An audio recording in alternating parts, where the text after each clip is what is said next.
Is it that time of year already? The Halloween special, and it's an extra special this week, this year. We welcome back to the show the one and only Julio Cesar Ody, who is a fellow Scarlet Imprint author and a magician of some renown in an initiation into a bunch of different lineages. And he's coming to us. This is the first time we've caught up, at least publicly, uh, since his move back to Brazil in early 2020. So it's been a couple of years. Yes. And that's, of course, what we're going to be talking about. We're going to be talking about Brazilian magic and the Brazilian magical landscape. So, Julia, welcome back. Thank you, Gordon. Thank you for having me back. No, I cannot wait. Well, let's just begin somewhere fun and friendly. How are you? How are things Um, being back? Good, good. It's been a lot better than I thought it was going to be. I wasn't even sure this was the right move until I was well into being here, and I wasn't sure whether it's something I should have listened to or not. And now it's clear that this was the right move. So yeah, it's been great. Yeah, this was a this was a spirit-directed move in the first place. Because for people who don't know, you've spent how long did you spend in Australia? It was about 12, 13 years. 16 years. 16. Okay, Yeah. cool. So yeah, it's that's a. I mean, I've lived internationally too. That's a long time in a place, and it can be. It's always a big decision, I guess. Heading home, it was for me after. I can split my time between two places, but the same sort of thing, like 14, 15 years, right? Yeah. It's huge, and it never felt wasn't anything to do with Australia being suitable in any way. I mean, it's less favorable in some ways, given some of the things that I do, but not ultimately. It's more really about being where one has to be, which is something I Yeah. think you can relate to. So yeah, Yes. Yeah. Because there's a bunch of places I'd like to be, and then yeah, there are the places I'm apparently supposed to be.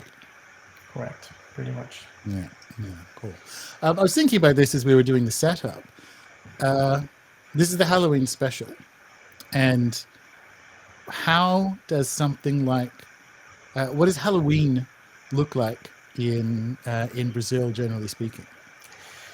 Generally speaking, it's I think as I'll have to elaborate when we discuss the spiritual stuff, it's just that Brazil has many different facets to itself. I mean, as pretty much every country, but it being this big and being very different kinds of people in the same place, that answer can take on a number of forms. So I think if you look at the more Americanized, so to speak, face of Brazil, then you're gonna find people dressing as witches and zombies and whatnot. You might find that around here. It's not impossible, but for everyone else, Halloween is whenever you work with the dead or when you pray to them and things like that and so on. So it varies. Right. So there's not, because I was just thinking of some of my Mayan friends. They're it's called something like Hanan Pishan or Hanal Pishan, and it's a Day of the Dead. They cook delicious underground food like puerco pibil and whatever. But it's Mm. so there is a that's a Spanish Catholic import, but it's now a Day of the Dead, like in a Mayan context. I'm just wondering if there's similar kind of imports into different parts or different kind of Brazilian lifeways. Um, Not that I'm familiar with. There are Mhm. some of the spiritual traditions will celebrate that in different ways. But a thing of the people and general culture, I'm not sure. To be honest, I think No, cool. that's probably because I'm from the south, and the south is at the same time that we get perhaps the second biggest epicenter of magical traditions in Brazil. We also get all the boring side of Brazil, and the cold side of Brazil is only here too. So, and I had a foot in each growing up, which sucks. Well, speaking of growing But up and returning, right? Like, what are some of the things? what's what surprised you about being back? Because I mean, you left quite young, technically an adult, right? yeah, In that sense, but a very different kind of adult to the one that returned. So, were there any kind of like, yeah? I have some of my own, but do any kind of weird stories come to mind about being back and say, "Oh, right. Brazil works like this. Yeah, many. Well, there's the say political side of it, which is crazy, and I Yeah. think that every politics in say the Americas tends to be a special kind of crazy, from north to south. So there's all that, and there's the social side of it, which is this massive disparity, which is very different in Australia. So Australia pretty much, like, there is, of course, as we know, but it's nothing compared to here. So you're more or less going through a country and seeing good things, with exceptions. And in Brazil, you can drive 5 kilometers and see the best and the worst in that space. So there's that, which is strange. But there's also how it's not just it's the literal soil of this place, which is stronger in many senses, but it's also the spiritual soil here is so different, which is what I came here for. So Yeah. and you know, and then that is radically different than where I was. In that, perhaps again in Australia, I never properly explored what was Australian of it, so I can't really speak to it. But I can tell that this place here is speaks to it in a different vibe. No, sure. Well, because that's something we do have in common is returning back to home countries, or at least birth countries, with better magical skills than we left with. And so there are insights and experiences that can happen, and understandings of place that were obviously always there, right? But were not maybe as felt, or as available, or that maybe we're aware of. I mean, was that, you just sort of mentioned the soil? Was that one of the things for you? It's like, okay, now I've returned home with with a language of understanding and being in this place in kind of like a bigger and more intense way. Yeah, it is. But I think that the first message was in 2017, and it was doing one particular spiritual work that I came here to do, and the response was so wild in the simplicity of it, and it was what you see in a Solomonic ritual done right. And I think what I gleaned from that experience was that doing things in the right place. I mean, look, it's known. It's something known by everyone who practices things, but when you experience it, nonetheless, it still marks you. So in 2017, when I was here and I did this particular rite, it was pretty huge. And then I was left with that message that things done here would be different, and it would feel different, and it would be much much bigger than anything I could do elsewhere. So that never left my mind since then. Then I wrote the book, which was in 2017 as well, and there was a seed that was planted in my mind, and it just kept growing until it finally became the notion of going back to Brazil for good.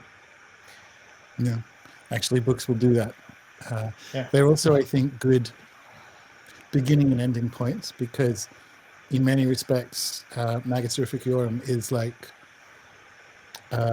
the culmination of a particular kind of magical path that you're on, or kind of like a big kind of framework experience of it. So it's the end of one, but as you say, it's kind of like almost like the beginning of the next one. The books tend to show up, I think, in a place where that can happen. But that's at least because I was flipping through it before we started. That's my experience of it now, knowing what happened to you since the book came out, I guess. yeah, No, cool. All right. So the other thing, well, one of the things you've done since you've been back is build a house. Build a house yes, somewhere nice and magical, in the sense of being able to have the room for doing magic, which is fun. I can yeah, attest. yeah, Yeah. So tell us about that, and tell us, like, are there any sort of, again, singular experiences that you kind of think yeah. this is totally, yeah, Yeah, building a house is never like the practical aspects of it are never fun. I mean, unless you are filthy rich, like you're gonna have to be careful about how things go. And I had to be but we built a big house, much bigger than we needed in the end, in a place that came in a way unexpectedly. But also originally we intended on building on top of the mountain where we are located at the feet of now. and we just couldn't find anywhere there. And we looked for some time until it became frustrating, and I thought, let's just drop it for a little while and see what happens. And then we just kind of forgot about needing to buy land. And at some point, something else showed up, and I remember coming here actually by Clarissa actually set this up. Like, it wasn't my idea coming to visit this particular land where we ended up building, and she said, let's go check it out. And I got here and I drove, stopped out front, and I said, I'm not buying that. And she said, no, we're here now, let's check it out, it looks great. And I said, sure, okay, fine, but no. And then I got out and we walked in here and I looked around and I just, oh, it just hit it. And I just went, okay, this is the place. And she's like, all right. So yeah, that's why we ended up, we bought the place, I mean, maybe a week later, and started building. It took a year to build a house. So and it was nice. It's a rural area place. It's near a bunch of forests, and it's more or less in the middle of it, and in a vale. It's very nice. Nice, yeah. Because I remember you were talking about this when you were still in Australia, that you wanted to effectively build a log cabin, uh, Yes. and you kind of have, right? Yeah, we tried to. We actually tried, and we couldn't find expertise around here. Like, we did find, but it was wildly expensive. As in, they sell. There are many things which I think they sell for normal or cheap in America, Canada, and other places in the world. But in Brazil, because it's a differentiated way of constructing and building things, then they just sell for gourmet, which means that it goes like 10x the price of everything else.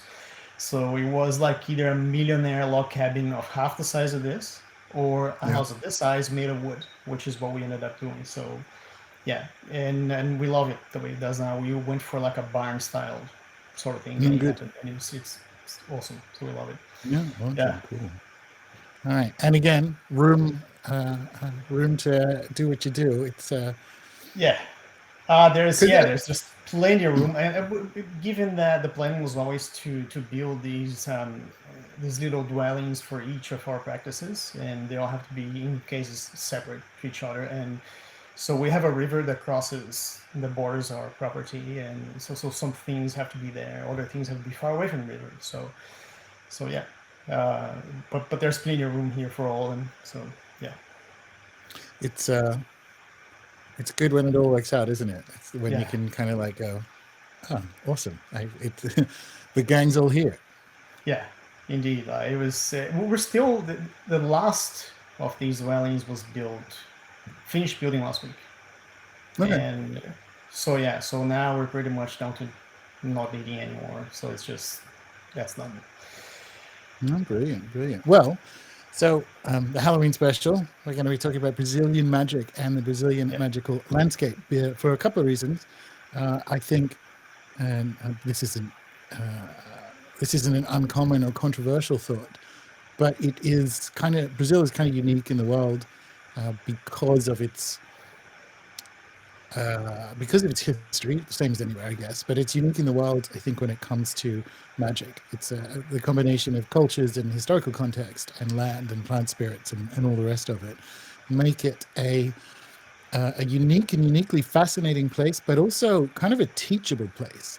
yeah, So, kind of understanding the Brazilian magical landscape is really useful for the right kind of comparing to other places around the world, I think. And so let's talk about that. I mean, how would you? Let's start at the top.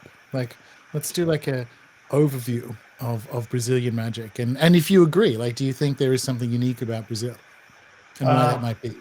yeah. There is. There are common elements between what we have here and a lot of what you see in the Caribbean, and for the same reason, for similar reasons.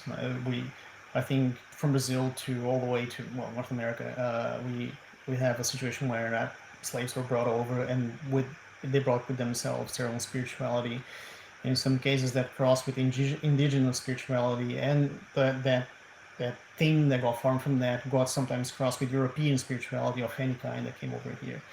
And now the differentiations between all those depends on which those and what exactly got blended with what to form what each country will have as its most as their most strongest as their strongest expressions of spirituality. So Brazil has really its unique things. But I like to like starting from the top. I think that there's I think it's useful to separate what's the urban and more, let's just say, well-read, but at the same time more new age version of spirituality, which is very popular and prominent here in Brazil. And then there's everything else, which is the more indigenous and more, say, inherited from Africa and from everything else that came over here. So there's that separation that I like to make. So on one hand, we have this thing that it's new age in what it is. Like it mixes everything. It mixes some tantra. It mixes some meditation. It mixes reiki. It mixes a bunch of other things like that. And people just Lenormand's popular in Brazil, which is I saw here also astrology. Some good astrologers over here. I haven't looked for anyone, but I heard good things. So yeah, there's all that, which is perhaps the thing that is the most prominent also in the publishing world. And then there are the traditions, which is less so than these other things. So yeah, and which is not to say that it's perhaps the implication of there's one side which is bullshit, the other one isn't. It's not quite true. Like there's, as we'll see with everything, you gotta. This is always a difficult question of what's actually powerful and good and what's not. So it takes a more keen eye than simply, looking at superficial aspects of things to know that for sure.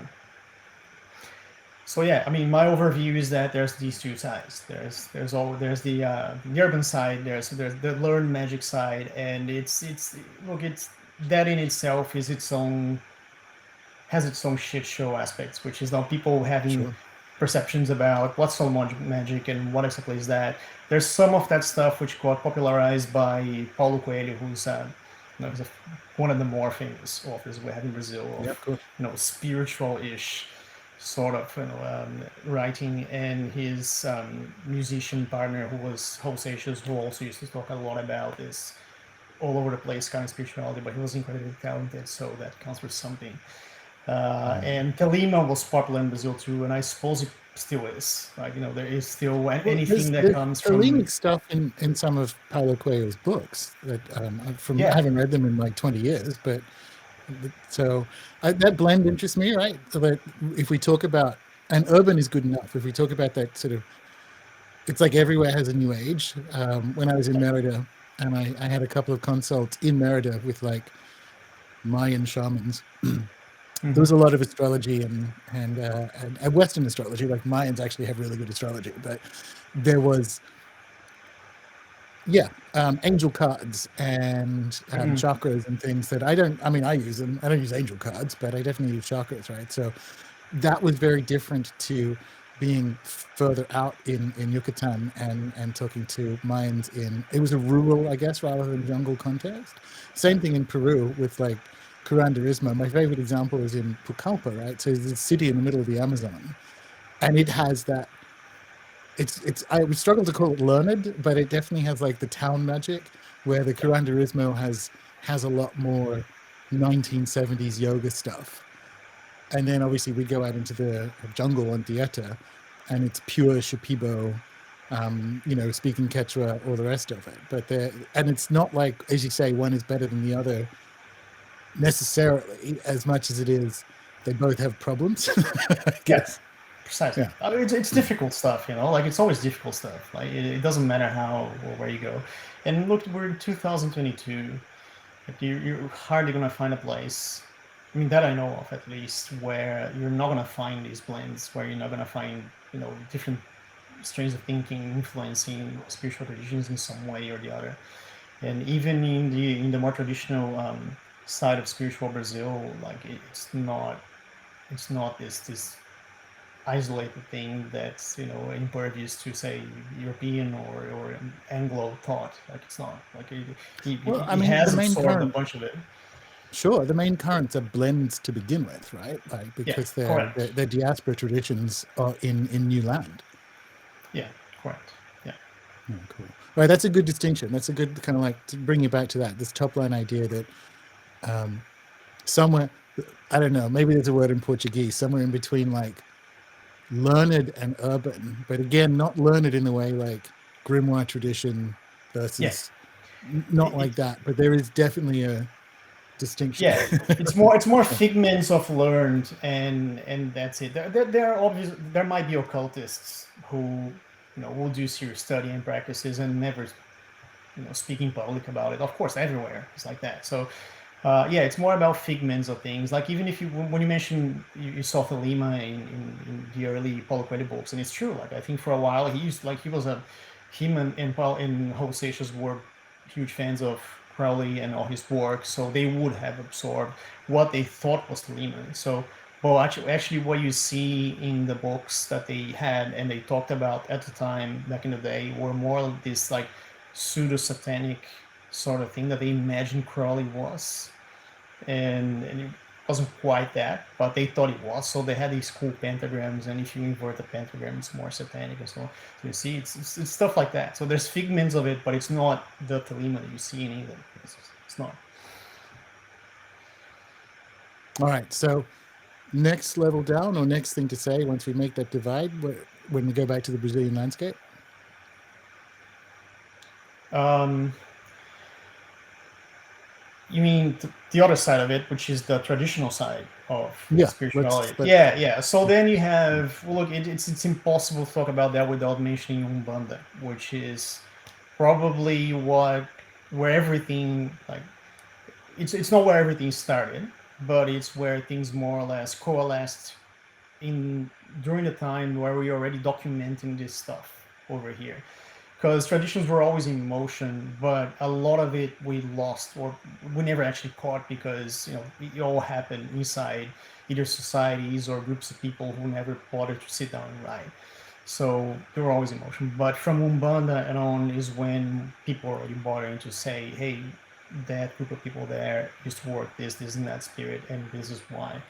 So Umbanda is probably the point of reference. all But right. So Umbanda is let's talk about, so what is Umbanda? Let's give people that. Umbanda is in a way it's a syncretic religion that encompasses a bunch of things from Catholic saints to caboclos, which is the spirit of dead Indians, crossed with white people. Essentially, and there's Plato values, which is like there's no other better way to translate that other than saying old blacks, but they were regarded as wise, older people from say family heads and so on who carried a lot of wisdom. So there's their spirits, and then there's orishas in them as well in Umbanda. So your head inside Umbanda is made for a given orisha, and that is the supreme deity for you inside Umbanda.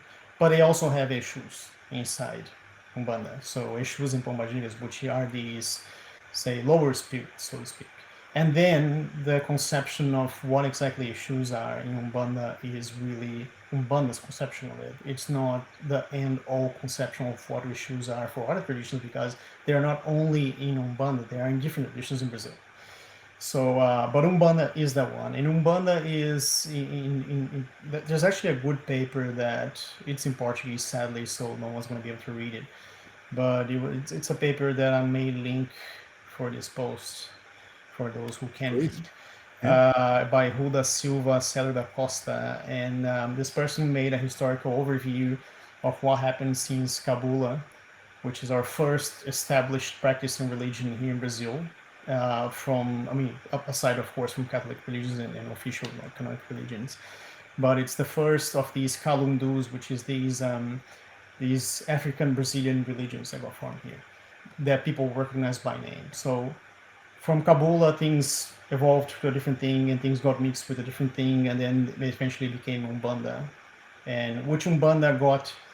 I'm not sure it got its name at exactly that occasion, but there was a conference which you may have heard about where people officially declared that Umbanda was founded on a given day. So it's really strange, and that is one of the influences of Caucasians on top of these things, who tend to do this sort of thing, whereas everyone else was more concerned about, is my house well tended to, and the wisdom being passed on. Right, so Umbanda was founded officially, but which is not to say, in fairness, that those practices started at that place, which they had most definitely did, and that the movement had already been happening for a long time. So it was mostly an effort to officialize something, not an effort of founding anything. So Right. that's my overview So for you that. mentioned, this is really good to start with Umbanda, because you mentioned this is like it's got a founding date, and it is, and we sort of spoke about the beings contained within it, and I want to do like the practices now, because that's the other kind of, there are things we can say at the level of Umbanda before it complexifies into other different lineages that are mostly found in all of them, right? So you mentioned houses, for instance. So in addition to the various beings, what is that? What can we say about Umbanda that's like reasonably accurate across it universally, bearing in mind Yeah. there's quite a bit of change there, right? Yeah. Yeah, of course. It perhaps that's one notion that's well imported from Africa, which is that there's always a trade between people and spirits. Like there's always this thing about people give something and spirits give something back, and a relationship is forged with them through rituals, through protocols, and through offerings, through the correct offerings, right? So that is perhaps the one thing that can be recognized in other different religions that perform sacrifice. Although to be honest, Umbanda and the Umbanda that was founded by Zélio, who is the man who attributed to have founded the religion, they were already influenced by Spiritism enough that they were already preaching against sacrifice. So as or preaching sacrifice as being something that was not good for you to do. Because in general, it was like a not as well viewed as it used to be. Although, to be honest, in fairness, there are lines of Umbanda that will do that. We have Seniromba here, which is a different line of Umbanda. It's called Umbanda mostly by convention, but it's not strictly so because Seniromba exists since even Cuba, and called only Seniromba. It's not called Umbanda. So, and they will perform sacrifices and do evil sorcery in it. So, sorry, going back to the question, I'm not sure I answered you.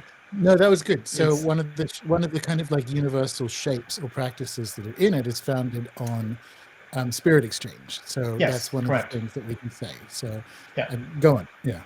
yeah. So it's that exchange, but it's also like it's an initiatory practice. Like you go out, you get read by somebody who is already a priest in the religion, and they will find out who is the Orisha that has your head, who is the caboclo who will take care of you, and who is your perpetual value and so on. Your guardians essentially will be given to you, and then from that point on, most of the time houses will work on you to forge a closer relationship with those spirits until the point where you can embody them in the sense that you get mounted by them. So that's a fundamental aspect of this practice, that you need to receive your spirit and your guardians in your body. Right. And the houses are geographically located or located around Orisha, right? Do you know what I mean? So are there some houses that are like just Yamanya, you know what I mean? Or like, tell us about that.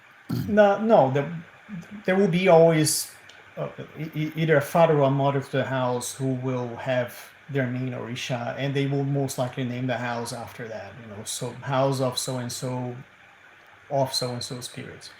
And but that does not mean that that's all they work there, for sure. Like if I go to a Yamaya house or Yamanja house, as we call it here, I could still receive Ogun or Oshun or Oshala, or it wouldn't make any difference. Like you still receive whatever you have to receive.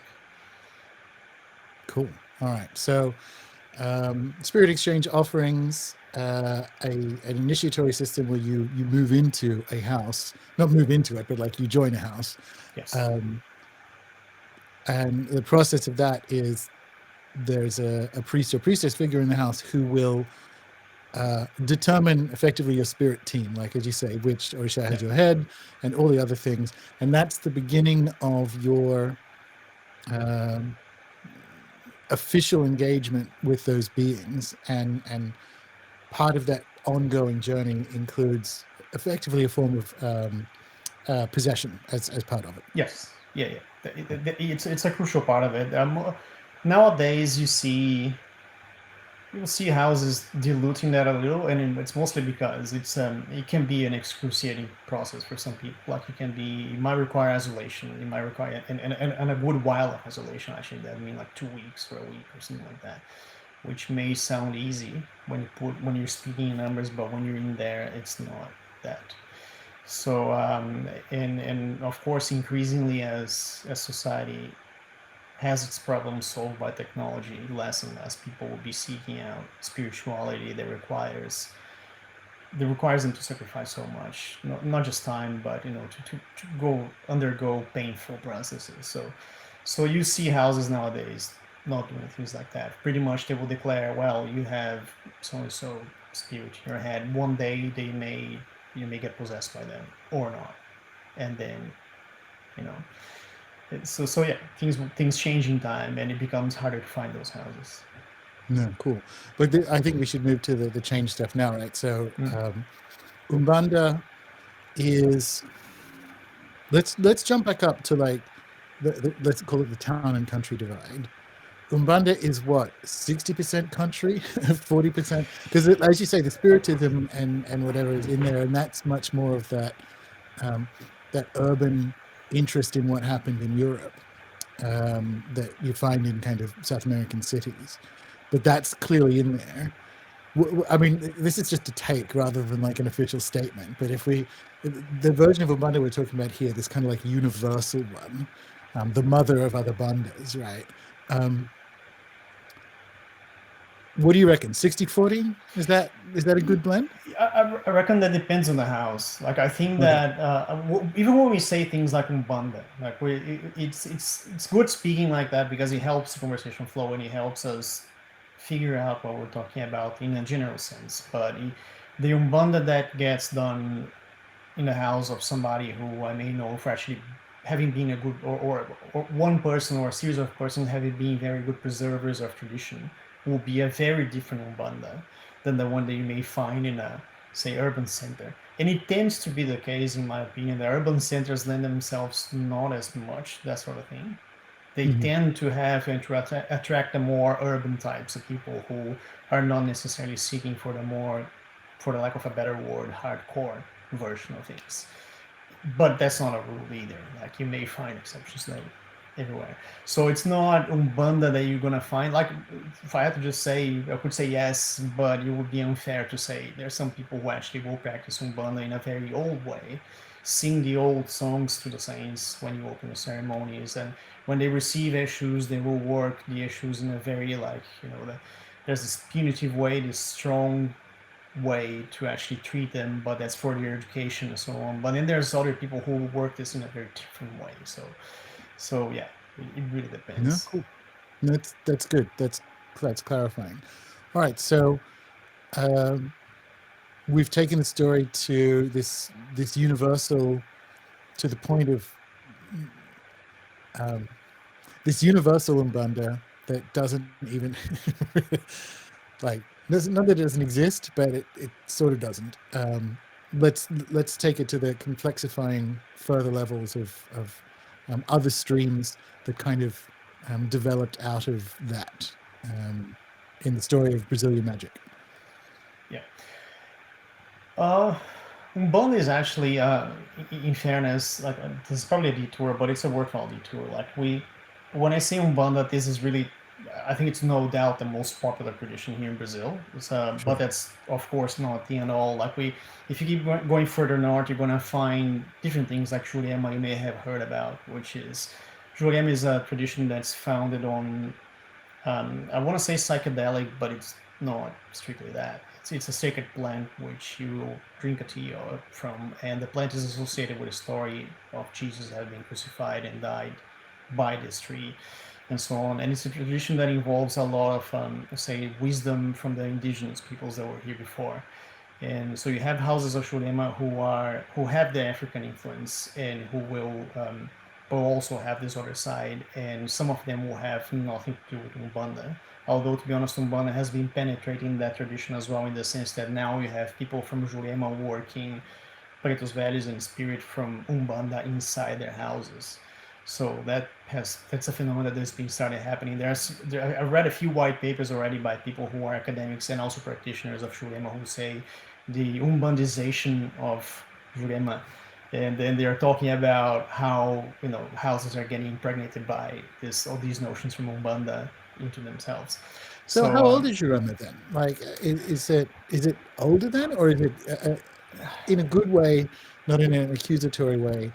Is it one of those things that Brazil seems to do a lot of, which is make wacky versions of Christianity? yeah, yeah, yeah.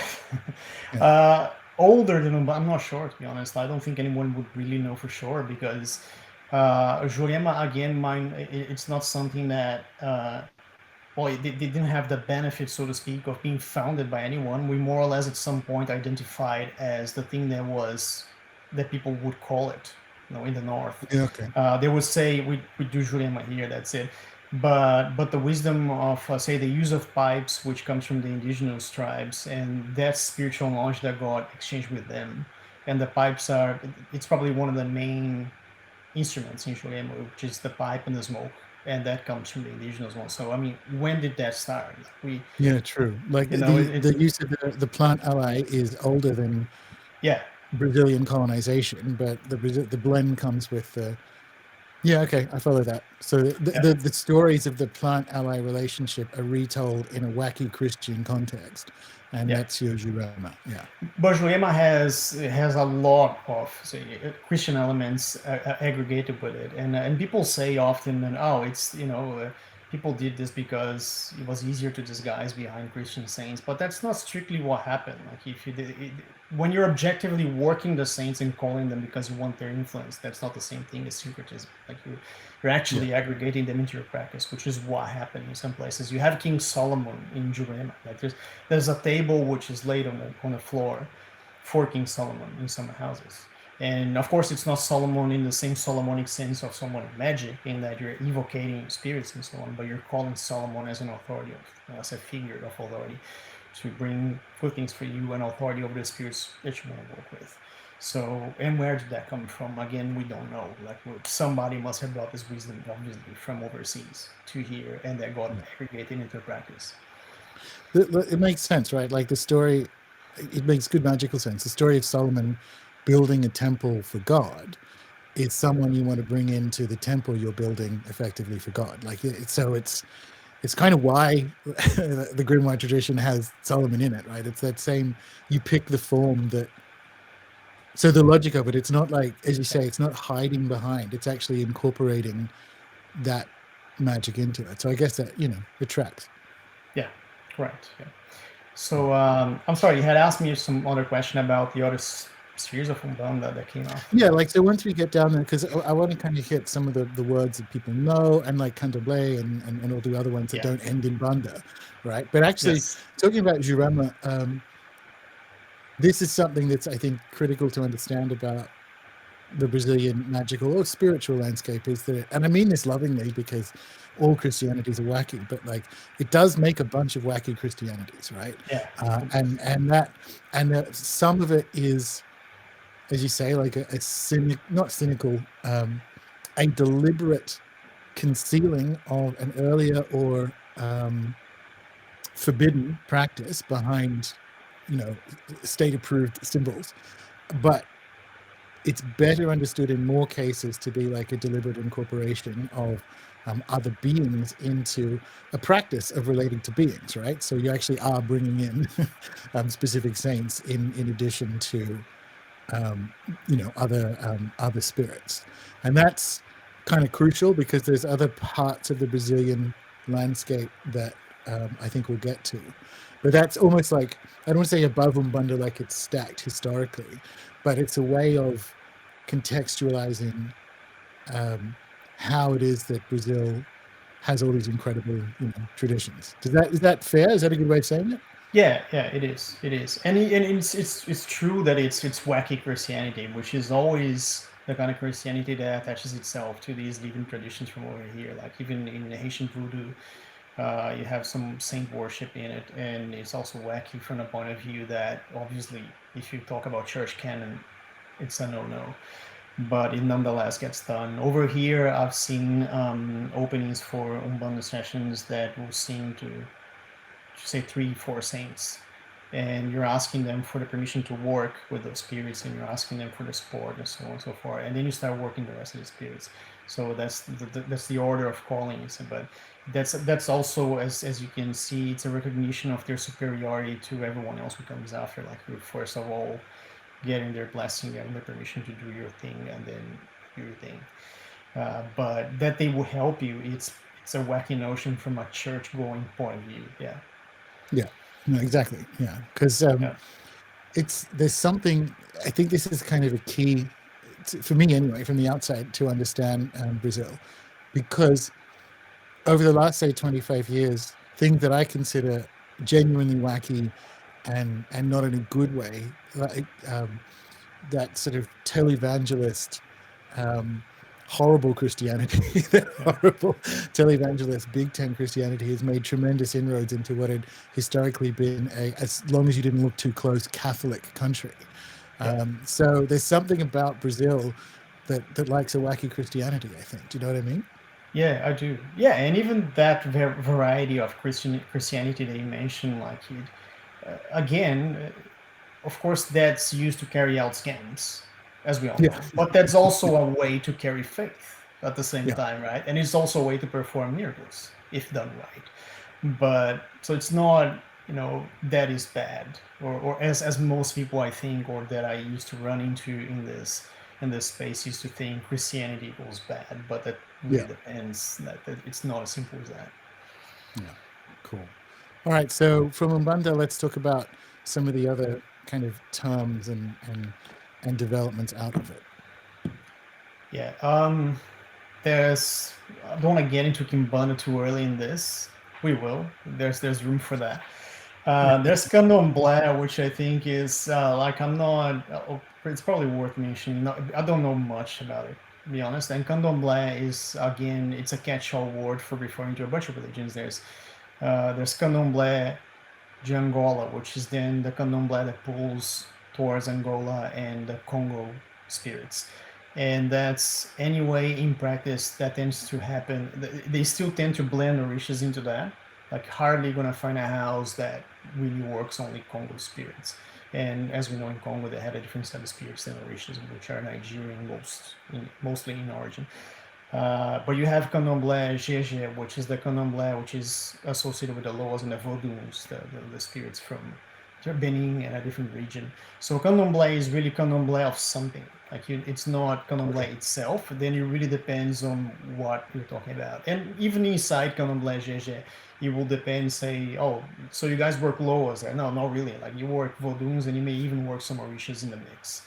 So if all that, and when you're looking for religion and traditions in the Americas, it's going to be hard for you to find something that's strictly pure and does only that thing.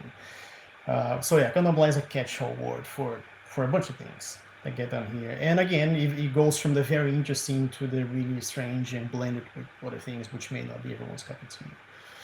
Right. So kind of like Umbanda, it's a catch-all for, Yeah. yeah. There's only certain things we can say at a universal level about it.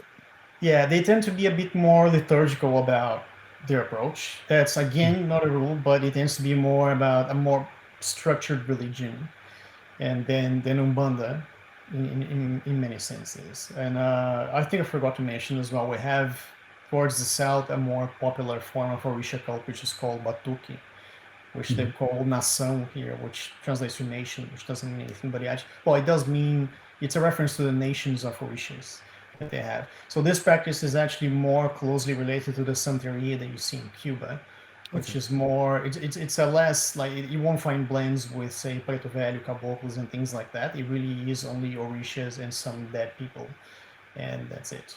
So, and it's a very prevalent practice here in the south of Brazil.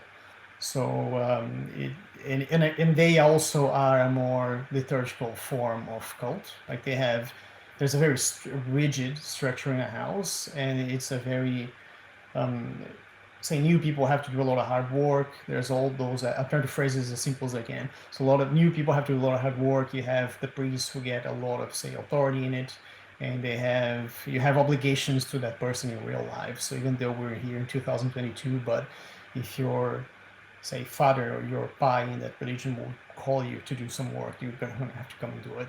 So of course, people will, will tend not to abuse each other because it tends not to last. But I'm saying in general that sort of thing exists. Cool. All right. Back to the Bundas. Back to the bandas. So there's Kimbanda, which is, for better or worse, it was made hugely popular in the English-speaking world in the last 15 years or so, or 10 years, thereabouts. Kimbanda is many things too. So Kimbanda is, I think, perhaps the most popular form of Kimbanda is really the Kimbanda that comes from inside Umbanda, which is the subcult that works with Exus and Pombagiras, but it's done under the auspices of Pretos Velhos or Caboclos or Orishas. So the Exus are deemed to be slaves of these spirits, and then they are worked to solve your problems. Of course, you're still going to work with them. You're still going to get possessed by them. You will still, they will have their own precepts and rules and things when they can eat and drink and so on. All that happens, but that is one version of that. And then there's the Kimbanda, which there are several lines and sub-societies, and perhaps and at times secret societies as well, which will work with more Solomonic spirits as being on top of them and being able to help. So I'll help you work with your Exus and Pombagiras and vice versa, and your Exus and Pombagiras being guides for you to work with these other spirits. So, and that is the line that I initiated in is it's on this side of the sphere, and for obvious reasons.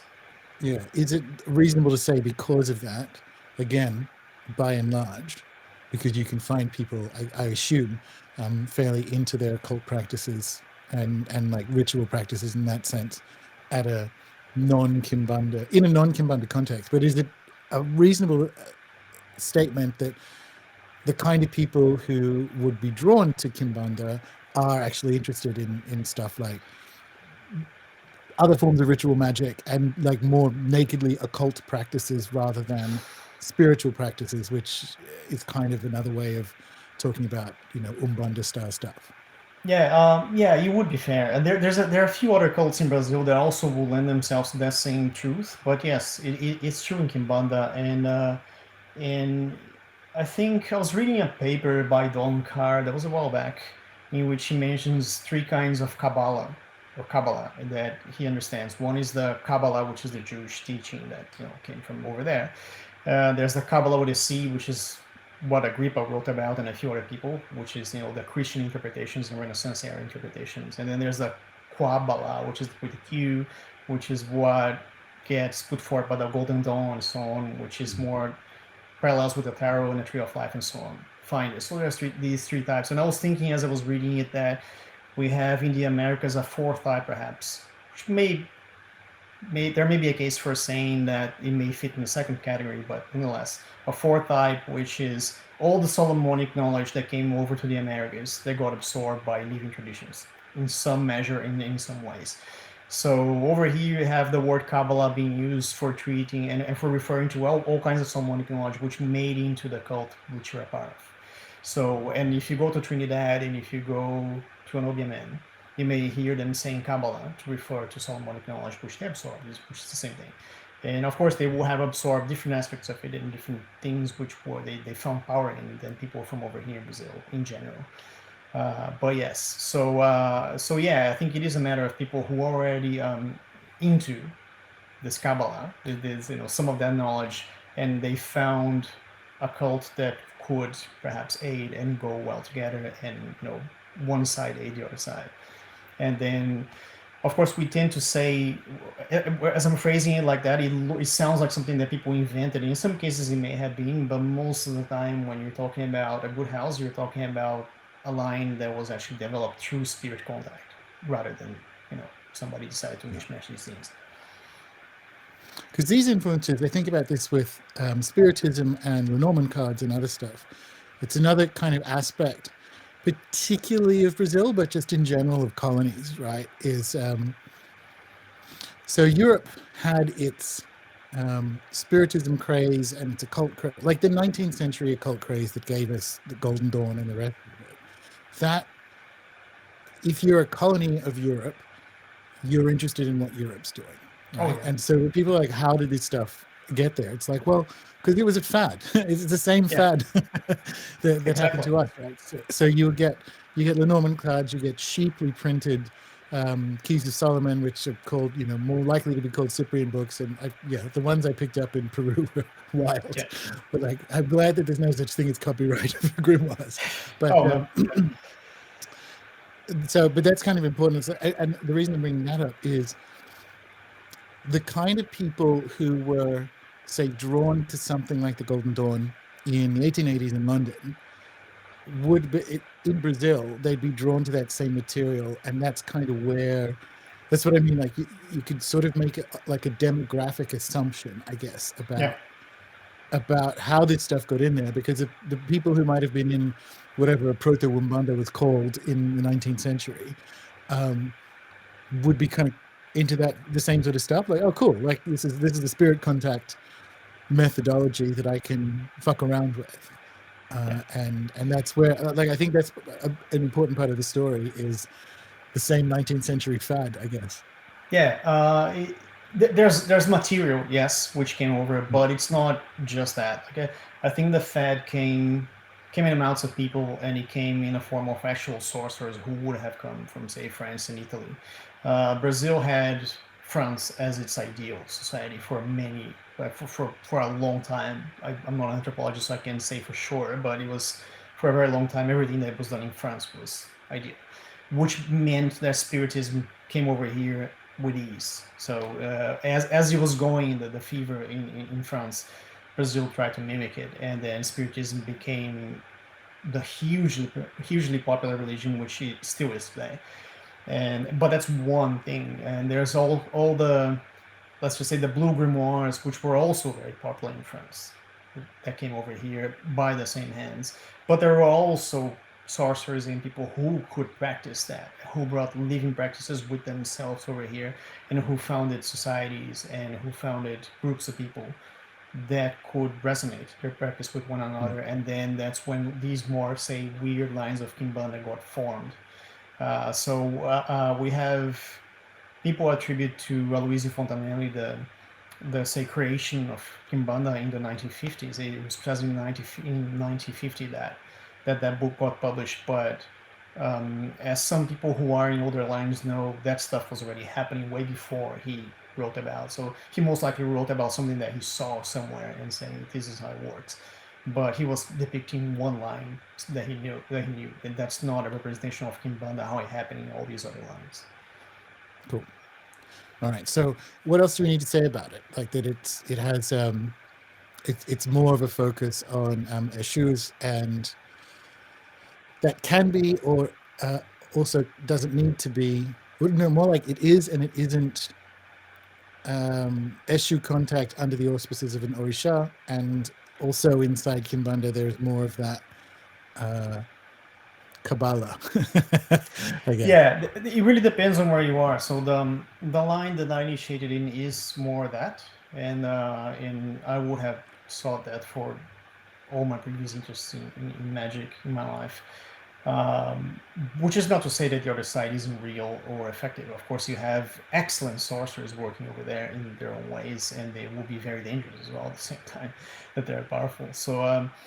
But over here, yeah, it's more of a situation where I think these spirits, these wild and fiery spirits, were already possessing people over here in these feasts and in these tables and in these rituals. It was already happening. So if you in the same paper that I mentioned earlier by this Brazilian author, she was talking about some logs by the Holy Office when they were active in Brazil at the time, logging cases of witchcraft. Like we didn't have the Inquisition over here burning people as we had in other places, or hanging people more accurately. But we did have them contesting and frowning upon that sort of stuff. So, which meant that they documented cases with detail, as in what happened in that place. So they would send over somebody who would just eye things and write down what happened. And so you have logs of what really sounded and looked like a true contact with people in did you lose me there for just a No, I'm here. okay, yeah. So you had these logs of people in contact with spirits that sounded and seemed to behave like issues in before the 1900s over Mhm. here.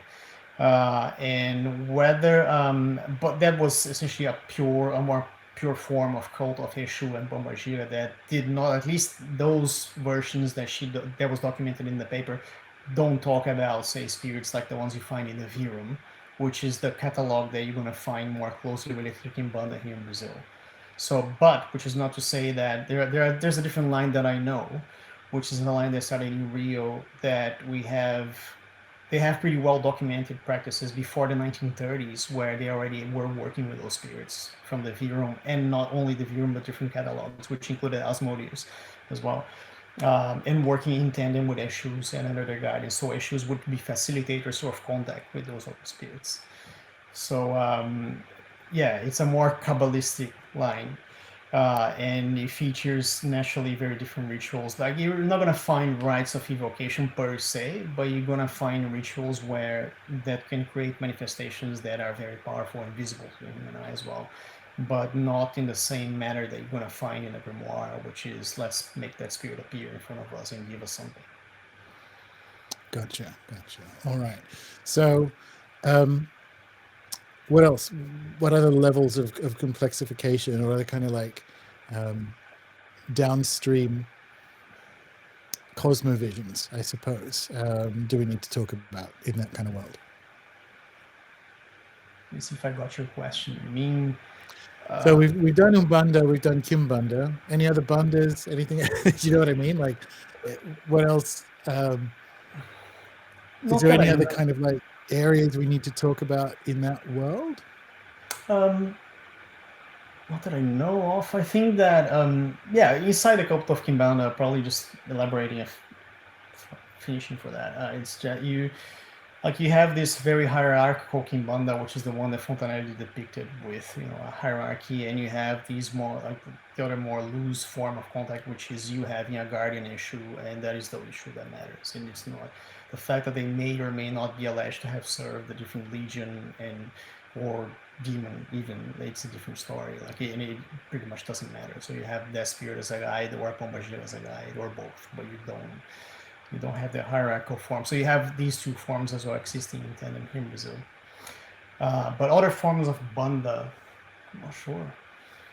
I think it's more that you end up with a very small set of things when you're talking nominally about things, which is what we're doing here. But if we were to talk about how many houses do different things, then we would be here for Yeah, 48 hours nonstop. yeah. So yeah. Well, no, that's so. How prevalent are the bandas in Brazil, and is that growing or shrinking? Right, like you sort of we spoke about every house. Like, how many houses? This would only ever be a guess. Do you think there are in Brazil? 50,000, 10? You know what I mean? Like, It must be crazy. Yeah, it's unbelievable. I think even here in the south, which is, I knew some of it before I left for Australia, and I was already in a house of Umbanda before I left. I'm not in a house of Umbanda nowadays, but I was briefly before I left to Australia, way before I left for Australia, and so I knew. But coming back here now and looking with adult eyes to this thing, it seems like so many. Like if you go to certain cities, like you have multiple houses in the same block. So and they're all active. They're all singing and drumming and playing things. But to be honest and to be fair, I think the more immediate threat to the existence of these religions is not even um, technology per se, but it's Christianity and its yeah, more fanatical incarnations which took yeah, over Brazil. Like yeah, and we there, and that is actually my opinion of what's bad because really yeah, is now we're talking about a version of Christianity that tends to do people harm, and it it exists does. to enslave them. And It it, doesn't exist yeah, to free it's them in any way. culturally destructive too, because Yeah. it doesn't leave everything else behind. It eliminates everything. Like Yes. yeah, it's, and this is growing. This is kind of important because that's the thing that sort of televangelist, yeah, Pentecostal nonsense is, Yeah. yeah, it's really Yeah. bad. And as you say, it's grown like wildfire. Yeah, and it equally as houses of bandas in general, you're gonna find these little churches everywhere. Like it's impressive how Clarissa and I were driving to this remote place in the mountain. As in, it was a dirt road. Yeah, dirt road. We were just going over there for fun, seeing the sights and whatnot. And we approached this place that's very remote, and there are some houses on a slope, and we see this little Pentecostal church there in the most weird place. Probably you could probably find one of those, but I mean, not weird in the sense. Of course, there were houses there, but for you to have an idea of how far the reach of these religions went, is that they will build Yeah. wherever, as long as it gets people to come in there. So and there's a number of people who along over these short 2.5 years that I've been here that used to belong to, say, traditions and things of traditions of spirits such as the ones that we were discussing until now, that got converted into, say, evangelics, and they became, What's the appeal? you know, Like, why is it so successful? I think it's a combination of, I think you put people under enough pressure and you're gonna find that they will seek recourse anywhere. And I think that these churches, they tend to be hope factories, so false hope factories, as you were. And so sometimes all it takes, and from the stories that we hear, all it takes is one or two family members going into it and coming back and saying, my life changed for the better. And there you go. So the next family member whose life was not in a good place will come in, and then they will believe, and they will believe the speeches, and then the fourth member, so on and so forth, and that's how it works. There's a tipping point, isn't there? Particularly for like extended family groups and villages and things where, Yeah. yeah. I agree with you. It's definitely not my cup of tea, but you can understand why it happens in some ways, because it's a poor place, and it's a place where people lose hope more often than they gain hope. And if you can find somewhere that can make you a promise that that thing's going to come back, then that's where people are going to go. Because I think most houses of these spiritual traditions will not necessarily make you the same promises, because they know that they are false promises. So you're going to have to work and find your own way out of whatever mess you're in right now, and that's not something that most people want to hear. Yeah. So let's do some comparisons, some, again, kind of like broad brush comparisons. How do, start with Brazil. So people who are maybe in one of the bandas, how do people outside of that see spirits in Brazil? Like, how do they feel about them versus people who are inside it? Like, are people who aren't in any of these particular traditions as either scoffing or squeamish about spirits as you might find in the West, or do they have a kind of background like, nah, I don't really fuck with that. It's probably real, but it's not my vibe. Like, is there something we can say about Brazil in general, like we can about Thailand or South Korea, where there's in the background everyone's kind of magical, like they kind of know this stuff is real? I think most of the time, like, you're gonna find the true skeptics that don't believe in anything, of course, but they seem to be in lesser number than the other kind here, who are people who would rather not have anything to do with that, and they will see the entirety of the spirits as evil, or potentially evil, or dangerous in some way, or will hear that you are in one of those practices and will probably just, not fuck with you, or something like that.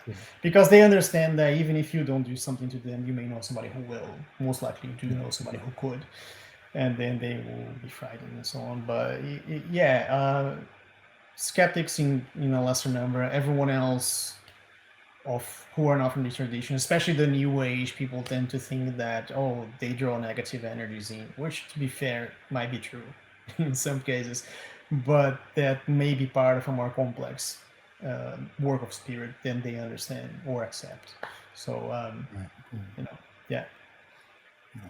And we've got some pictures of it in a minute. Well, I'll bring it up now, but I want to talk about the difference between an understanding of ceremony, and in particular, like although arguably there are no other kinds, ceremonies of spirit calling and spirit contact in like a Brazilian versus a non-Brazilian or Western sense, right? Like, what are some of the key differences, particularly since you're now back, and in the time you're away, you had more, you know, a let's call it a grimoire career before coming back. So I think you're in a useful position to be like, well, here's some of the things that I knew from before I went, and then I learned in Grimoire Land, and now that I'm back, and noticing how stuff is done here and how it's different to this and this and this. Do you know what I mean? Like, Yeah, what are I do. some what is something you've learned about ceremony or observations about ceremony in the little while since you've been back? The grimoires were, for me, they were always there since I was young. They were just not in the same way that they became uh, as the thing that I wrote about in my book. But the things that are different, like I think perhaps I had the benefit of working in a tradition which was something of a halfway between what people do here in a Kimbanda, in your average line of Kimbanda, and Solomonic, which is Obia. Obia is a more, it's an embodied tradition, but it has a lot of aspects which are well preserved, so to speak, to Solomonic magic. So, but the visions are mostly induced by their influence and presence. So it's not precisely that you're doing an evocation, but it's more that you are calling them forth, but with such strength that they will be able to influence you to see certain things. So, so I had the benefit of that in between there. But I think perhaps the key difference is that,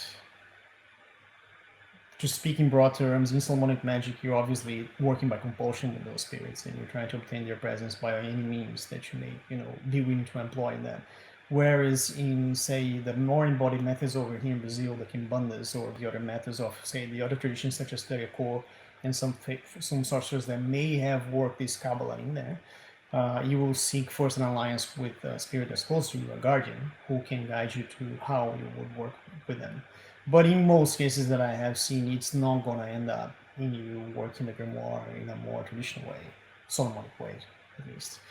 The difference is that. So but to be honest, it's no less effective. As in, you end up approaching them with different eyes. You end up, I think, perhaps finally understanding some of the vision, or why some people used to see the spirits the way they did, or as potentially evil or as potentially deceitful, which they are, in fairness. So it's not, a lot of people will have this vision that, oh, in Kimbanda you become allies with those spirits and then they work for you. It's simply not true. Like you're gonna have allies, and you have to fight your way into being respected by those spirits until you can obtain their favor. So it's more or less, the essence is still there. But in fairness, there are some strange and modern inventions of Kimbanda, which are more Luciferian, and then they will do devil worship and then ask for favors and so on and so forth. I can't speak for whether that's effective or good or any way. It's just not the sort of thing that interests me, but I understand they exist over here. Right. But yeah, so you have this difference of working through a guardian or not. And it's not the same thing as people also tend to think that, oh, but you look at, if you only have Serling as that role, but you don't have anywhere in the room saying that Serling is gonna, you know, possess you or do any work in that fashion, which is a very different thing that happens to an Eshu or a Pomajir who won't necessarily do that to you.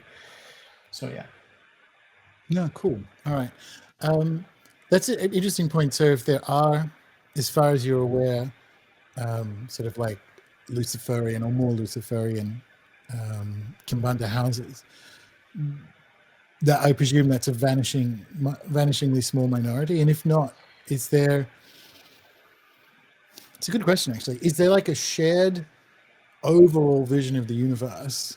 Like, yeah, God's up there somewhere, whatever. Like, is there that you can kind of find otherwise? Do you know what I mean? Like, is it a specific practice for engagement with a certain number or class of spirits, issues, pombagiras, that doesn't care about all the other big stuff, or does it have like this big overarching cosmovision that doesn't really get used much, right? Like that's up to the practitioner, I guess. You know what I mean?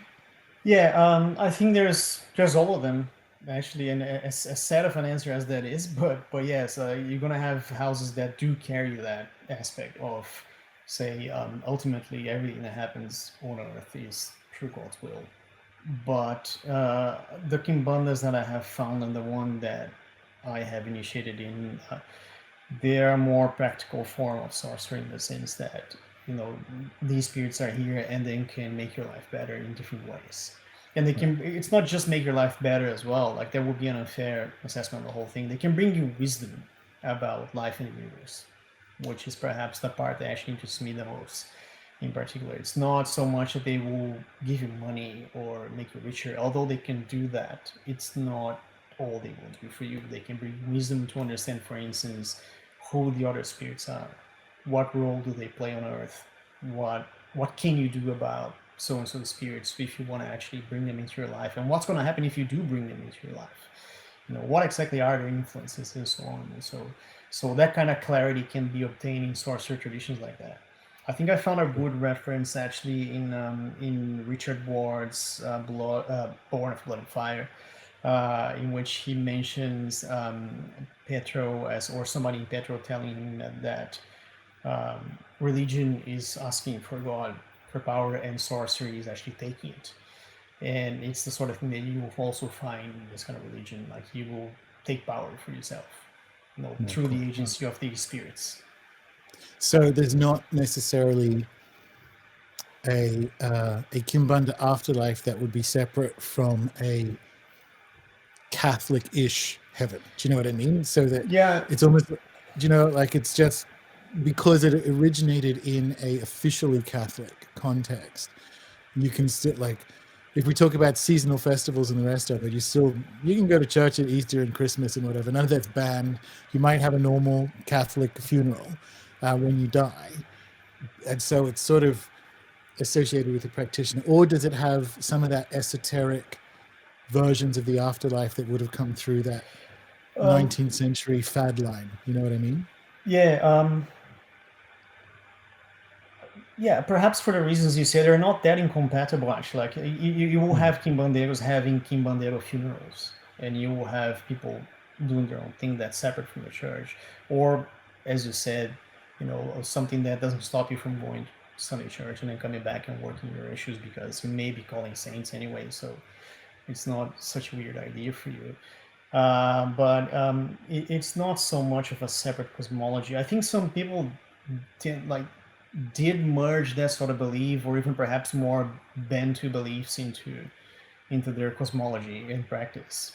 Fine, but that does not mean that things were like that always, or that necessarily translates into a more original form of it, because it just may not be that. Yeah, no, that's cool. I like that. Speaking of timings, are there differences you've observed? Obviously, certain manuals, which is to say grimoires, most of them they all have timing in them. Some of them are very very specific. Others less so. Others are like Moon and Scorpio or whatever. How is that? What's your experience of timing in a Brazilian context since you've been back? Because again, you kind of went through Grimoire Land on your way home. It's not that dissimilar actually. The Kimbanda that I learned and initiated in, we also respect the moon, but the general rule of moon for attracting or for doing good works and evil works.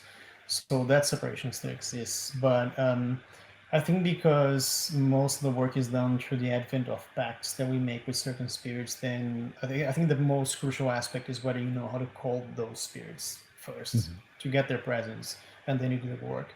And in some days you're gonna find that you can do it really well, and some days you don't, and then it's your best interest as a practitioner to write down what those circumstances were. But then to try to say that was because of an astrological aspect would be not the entirety of the story. There might be that exactly, but it might also be the diet that you had.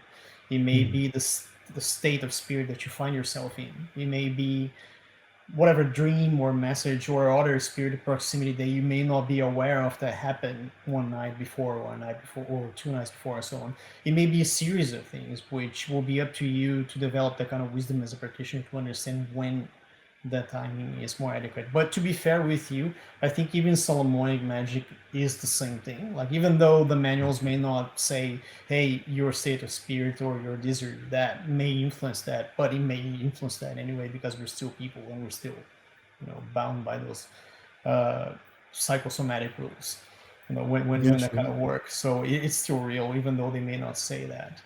Mm. But yeah, I think perhaps to answer the question more objectively, like it's how strong your contact will be with your guardians and how you call them forth that will actually be the bigger determinant of that. But nonetheless, yes, you will find that certain spells and things will get done under certain moons and definitely not done under other moons, and so on and so forth. Cool. But regular contact, regular ceremony is more to do with establishing that connection, and after that, like as you say, depending on how strong the pact is, um, that's more important. And then it's the, I guess I've got spirits that have timing requirements that aren't astrological. They're like daily or Mm. something. And Yeah, in and a they may way be that's related to a holiday. astrological. Yeah. Yeah. In a way that's astrological because it's every day, like it's the sun moving, right? But it's not astrological in the sense of like you can't do this when the moon is in Taurus. Yeah, correct. Yeah, and we find that in the grimoires. Actually, we find Heptameron talking about seasonal spirits, right? Yeah. So, and you won't find those seasonal spirits in, say, the Ars Goetia, or you won't find those seasonal spirits. I think you won't find in the Hydromantia or the Hydromancy of Solomon. You won't find that. So who's right, right? And Yeah. but you will find things, say, in Kimbanda practice where you may have your issue or your pombagira coming to you and saying, next Tuesday at so and so time, you're going to have to do this work. And if they may be so inclined to share with you why, they may say, well, it's because so and so spirit may be more closely, like it may be closer to this place than they will be next month. So do it now. And then that's Yeah. when you do it. And so those timings exist. And I was in my book, I was explaining. I mean, the whole method in the book, or the core method in the book, is you obtaining control over a spirit that can give you that kind of revelation for you to develop on top of it, because you will find that that sort of timing is going to be way more accurate and powerful than mere astrological timing for anything. Yeah, sure. They're running to calendars that we don't see. But Yeah, that precisely. was something Yeah, I learned. Something I learned in the Yucatan. yeah. Anyway, cool. All right, let's do some show and tell, because it is Halloween, or this is the Halloween episode, and I so didn't. I'm I gonna. didn't know you were going to show the pictures here. That's not it. But let's do it. We're here now. Yeah. All right. Okay. Except I don't know if, because for people who are listening to this, it doesn't necessarily matter because we'll describe it.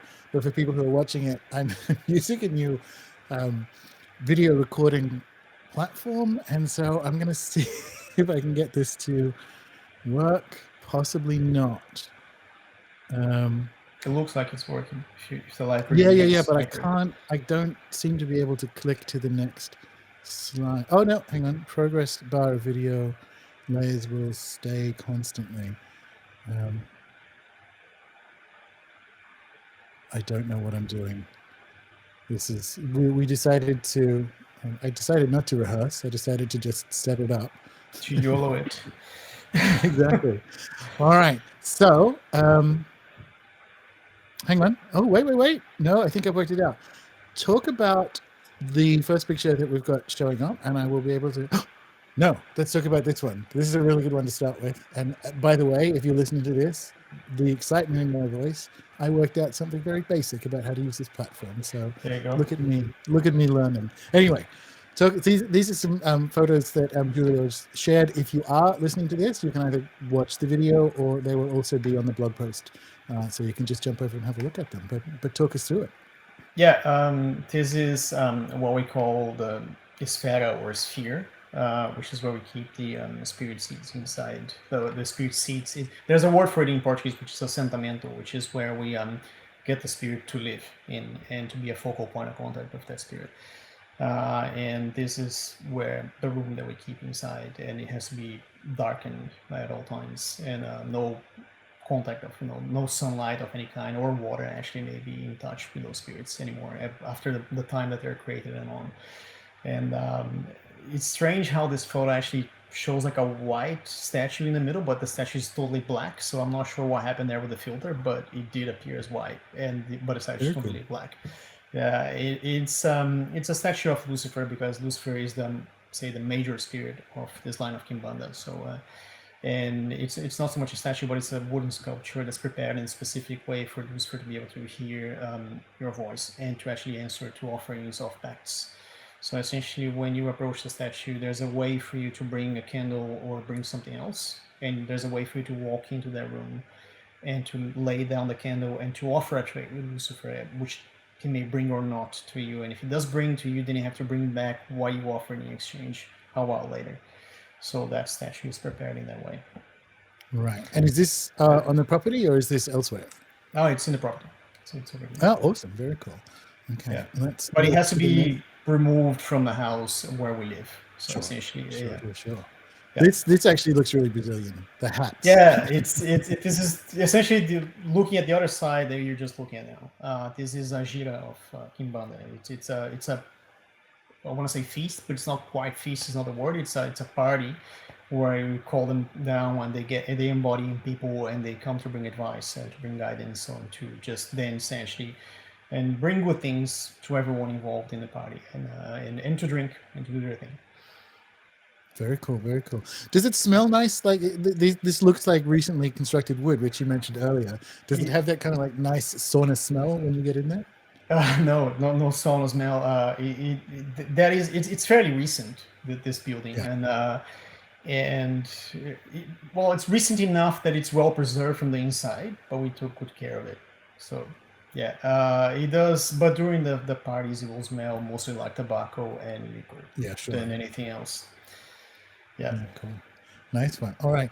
I want to see if I can jump 2 slides, and I can. All right. Cool. Talk us through. This is a real Halloween one. I like this. Yeah. This is you're just one before the last. You were showing from the outside of the room. This is the inside of the room. And it's that pedestal there. The black statue now looks black. Like you're gonna have to look real close to the picture to see the outlines, but it's there. Oh, yeah. Okay. So if I just jump back to this one, what looks white there because of the filter in the middle of the black doorway, if we move back here, is there in the back. Yes, correct. Cool. Okay. So that pedestal is where the sculpture sits on, and to the left is my spirit of sentimentals, and to the right is Felices. And so those spots that you're seeing there, essentially they contain we use stones for containing the spirits. So their spirit it's embedded in the stone after there's a particular protocol for doing that. And then those spots are loaded with things which are propitious to the spirit for keeping them there and for feeding them regularly when you have to. And then there's a cane which belongs to the spirit that it's the main spirit in charge of me. And there's a hat or a top hat, which is the hat that the spirit likes to wear. And that's it, I think. Cool.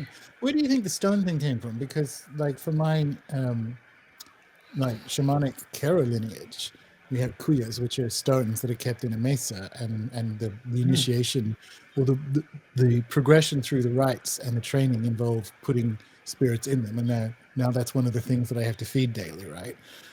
So do you think that's like literally like a South American import into it?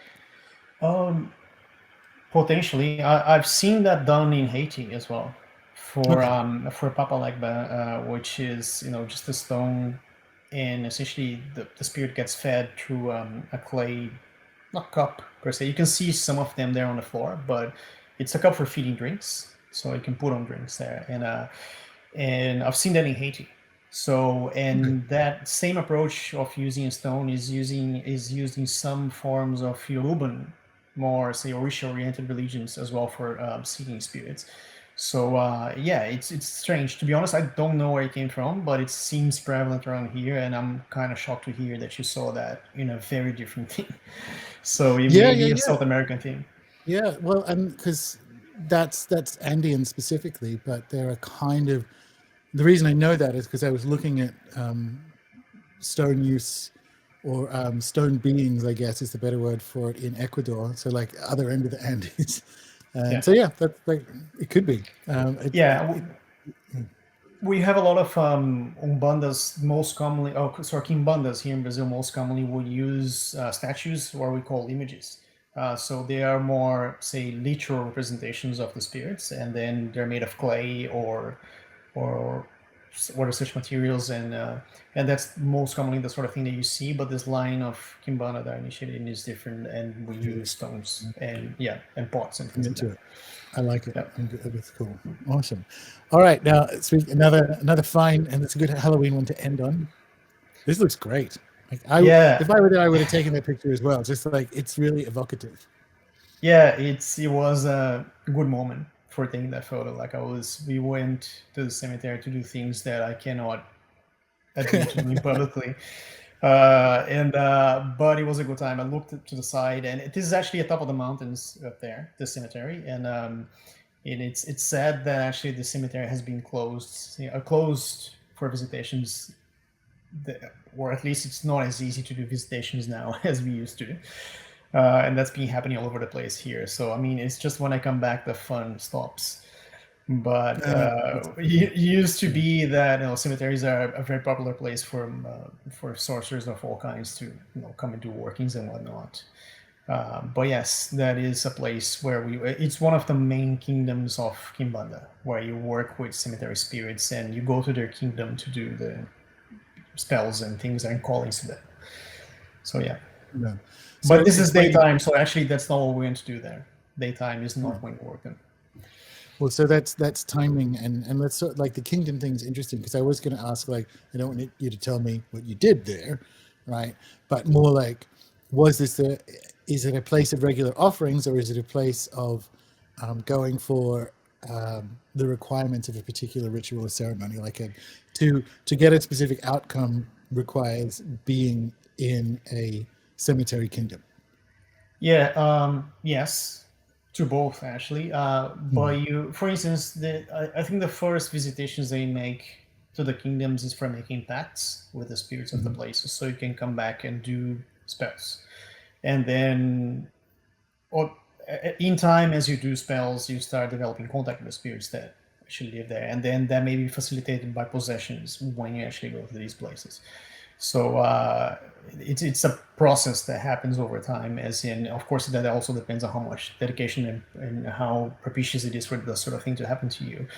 But the kingdoms are essentially how we categorize the spirits. So there's the kingdom of the crossroads, there's the kingdom of the cemetery, the kingdom of the forest, and the kingdom of the sea, ocean, and rivers and whatnot. And so there's a series of kingdoms that you that house the spirits that you go to work with.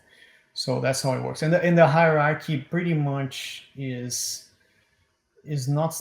We will still see Lucifer as being above all because he can manifest in all these places that we just discussed. But in the kingdom, it's the chief of the kingdom who is the god of that place, and that's the one that you bow the most to. So the cemetery has their king, and that king commands the cemetery and can overrule everyone else if need be. If you don't offer the proper greeting or you don't follow the correct protocol for walking to the cemetery and doing spells, then that king can essentially overrule you or even throw a curse at you, and you will come off worse than you walked in. Yeah, that's cemetery magic risk. That's for sure. Yeah, for sure. Yeah, but the same applies to the forest as well. Like if in the forest has their king too, and if you same deal. Like when you work in the forest, you got to pay reverence to the king first, and then get their authority to be able to perform spells in the forest. Same deal. Yeah. But yes, the cemetery is no doubt the most dangerous of all kingdoms for all the reasons you can imagine. Yeah, nice one. All right, cool. Well, no, I was looking forward to that, and I'm proud I only slightly fucked it up. That's cool. You worked in it. Yeah, exactly. Working it out. Well, what else do we like? Have we missed anything? Because this has been really comprehensive, which is absolutely what I wanted. I wanted to kind of go like, oh no, I did kind of want to talk about Santo Daime, because this is one of those, again, it's like a wacky Christianity, but it's one of the ones that's fairly, well, with increasing success, exported outside of Brazil. But is that is that, I don't want to say a one-off necessarily, because I know that there are some small Umbanda ayahuasca combinations. But in the case of ayahuasca in particular, like, does that make it into, or how far does that make it into any of the traditions we're talking about? Like, is Santo Daime like a one-off?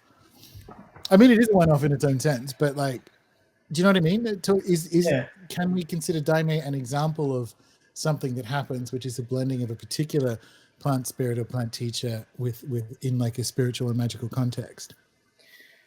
Yeah, and I think it's a one-off. For those who don't know, Santo Daime is the Brazilian version of ayahuasca. Although we do have ayahuasca cults here, Sure. which do it in a in the most original form, but Santo Daime is a Christianized approach to it. But it's funny that Daime tends to attract people from those two spheres that we discussed initially, which is the more New Age types. But of course, there will be the New Age types who are at least willing to risk something bigger than lighting up incense and candles. But at the same time, you will also find people from these other traditions who may have some relationship with that. It's not my case. To be honest, I've never done ayahuasca or daime or anything in my life, but I know people who do it, and they, but very little is said about it. To be honest, I think I've seen books and things written by people from over here about it, and they may be more reliable sources than I am, me not having done it. But Daime is interesting in that it does attract people from all kinds of, say, provenance, spiritual provenance. Yeah, because it's legal there, right? Like, it's not. Is it? It's funny I how know things because here. It's funny how, for instance, I think I have heard that mushrooms are legal here because the thing that's illegal is the psilocybin itself, not the right. mushroom, which is silly as hell. But that's the gray area that things find themselves in. So I'm not sure, to be honest, where ayahuasca sits. But I do Okay. know that restricting religious freedoms is a bit frowned upon here from a legal point of view. So I think if you can claim that you're associated with it, like I haven't heard about the police kicking down doors for ayahuasca houses over No. here. Like, so it might be Yeah, legal. it's funny. Like, I assume it is, but um, it, just because it is protected as indigenous expression in places like Ecuador and Peru, right? It's Mm. completely legal. But Brazil has I mean, well, not singularly racist approach to its indigenous peoples, because no Yeah, one no one gets off that hook, right? Uh, but it's certainly at the moment. Um, there's a little bit more government hostility towards indigenous lifeways in Brazil, and so I was just kind of wondering, given that it is associated with indigenous people, whether whether it's like an explicitly racist law, like nope, it's banned. That is definitely banned. yeah. But I'm I glad it's think not. they, Yeah, I think they will find enough white people involved in it that if they were to make it true. illegal, it would be problematic. I Yeah, think that might be why, or part of the reason why, at least. So, yeah, so yeah. But yeah, you're correct in that even our current government and whatnot, like they tend, evangelicals in general, they tend to frown upon that sort of stuff. And I'm sure that yeah, if given the chance, it will become illegal. Sure. yeah. But Cool. current status So being, I don't think so. it's not a big thing in any of the bandas, and it's not really growing, as far as you know. Ayahuasca. Yeah. No, no, for sure. I mean, no. I know what you're talking about. We discussed that Umbandaimi, I think it was, right? Years Yeah, ago. yeah, yeah. We talked about years ago. We talked about like, yeah, of course. Again, you will find people blending things, and look, it's not my cup of tea. No pun intended. But who knows, right? What's going on in there? Like, for all we Yeah, know, might actually work. Like, but I yeah, don't have an interest. But yeah, I mean, there was one case, one isolated case I've seen. But I mean, but finding practitioners who will dwell in all practices does not mean that they're necessarily bringing them together. Right? Those people yeah. did, That's a good but point. yeah, Yeah, it's a good point. I remember talking about Urban Farming because it's just annoying enough for me to want to join. Like, yes. yeah. I mean, look, I haven't heard of them until like for I don't know for forever. I don't know where those people are. So who knows? Yeah, it may well be a scam, and that would make me want to join more. Yeah, let Yeah. everyone know how it goes. Yeah. Well, have we missed anything you think's important when we're talking about kind of like magic in Brazil and the Brazilian magical landscape? Have we missed anything? Yeah, I think most likely we did. It's a huge country, and I'm by True. no means somebody who will be able to speak about everything that happens here. But I think all in all, the landscape itself, to use the word a bit literally, it is different. Like I think that I used to underestimate that in favor of other aspects of my practice, and to think that this will not matter that much. But I was absolutely wrong in that this place really does carry something different, in that people will do magic here, and even people with no presentable skills will still manage to build something huge. So it's impressive how that's the soil analogy that I was making before. I Yeah. think, and there is something very real about the soil here, like because we did try to grow plants in Australia, and it was dreadfully hard. Over here, if you drop the seeds on your way to the car, you come back and there's a plant there. So, and I think Nice. likewise, spiritually speaking, it's something similar to that. No, that's awesome. Awesome. All right. Well, yeah, this has been really, really fun. I knew it was going to be. Um, Anything you want to share with people? I ask everyone that. Anything you're coming up? Any ways people can, I don't know. find additional material? If not, the rest of it's in the show notes. Yeah, I'll probably add some things to the show notes, and I will caution people about using Google Translate, because it's dreadful. Like even in Portuguese, you will find dialects that are hard to understand. But nonetheless, I think it's useful to at least link things, because I know that Portuguese speakers will listen to your show as well, so they may not know the things I'm talking about.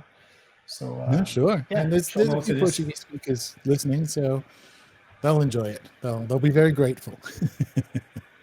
Awesome. Nice one. Well, again, amazing to catch up. Had an absolute great time, and thank you very much. And yeah, happy Halloween, I suppose. Happy Halloween.